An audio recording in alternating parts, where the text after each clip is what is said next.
Bonjour, c'est l'emploi par le net. Objectif emploi, infographiste 2D et 3D.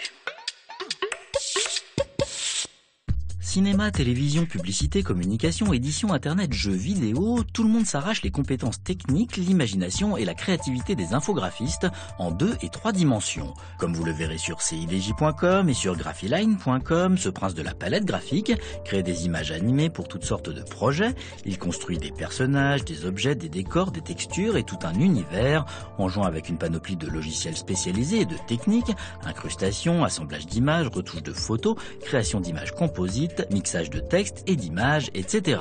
Comme le rappelle étudiant.aujourd'hui.fr, outre sa créativité et ses compétences techniques de haut niveau, c'est aussi et surtout un excellent dessinateur. De nombreuses formations, de bac à bac+5, conduisent au métier. Elles sont recensées sur cidj.com. On peut par exemple passer un BTS de design graphique, option communication et médias numériques. Vous trouverez une présentation de ce diplôme avec les coordonnées des 55 établissements qui y préparent sur onicep.fr. Toutefois, la concurrence est féroce, le niveau s'élève et il vaut mieux prévoir un bac +4 ou +5. Par exemple, le DSAA, le diplôme supérieur d'art appliqué, proposé par l'école Olivier de Serres, à découvrir sur ensama.net. Des offres vous attendent sur graphique-job.com.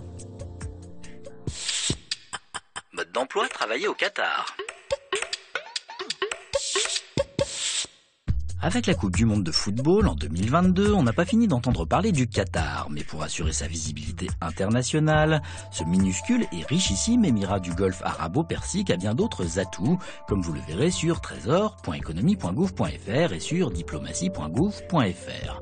Tout d'abord, ses ressources naturelles qui font des Qataris les plus riches des habitants de la planète, le pétrole et surtout le gaz naturel dont il est le premier producteur du monde.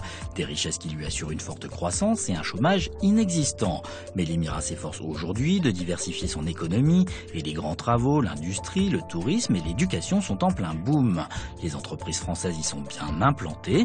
Vous en trouverez la liste sur trésor.economie.gouv.fr. Il y a donc de belles opportunités d'emploi et de bons salaires pour des Français qualifiés parlant anglais. Mais il y a aussi des contraintes, comme le rappelle cidj.com, et notamment la nécessité d'être parrainé par un Qatari pour obtenir un emploi et accomplir la moindre démarche. Il est par exemple indispensable d'obtenir l'autorisation de son sponsor pour sortir du pays, même pour de simples vacances.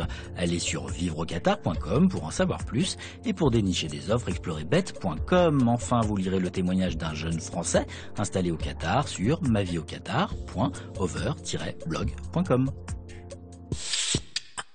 Agenda.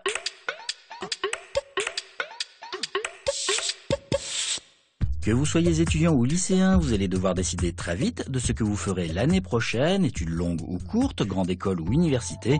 Courez vous informer sur les cursus et les établissements au salon Studirama des études supérieures.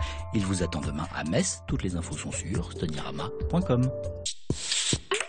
Bon, retrouvez cette émission et les adresses de tous ces sites sur france5.fr.